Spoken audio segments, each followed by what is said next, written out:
నాకు పనిచేసినటువంటి నా గెలుపులో భాగమైనటువంటి ఏ ఒక్క వ్యక్తి యొక్క రుణాన్ని నేను ఎట్టి పరిస్థితుల మర్చిపోను. దాన్ని తీర్చుకున్నటువంటి టైం తప్పనిసరిగా వస్తుంది, తప్పనిసరిగా తీర్చుకుంటాం.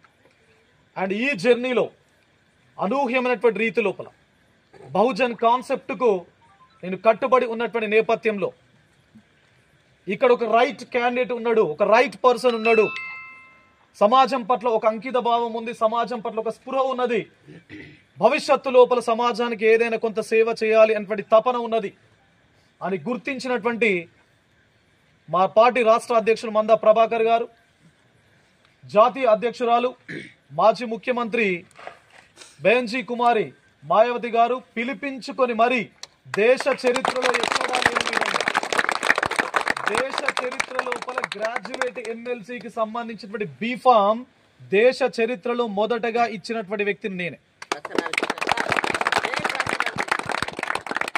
కాబట్టి వాస్తవానికి మన గెలుపును కేవలం తెలంగాణ ప్రాంతమే కాదు, దేశం వేడి చేసింది, దేశం అంతా కూడా. ఎప్పటికప్పుడు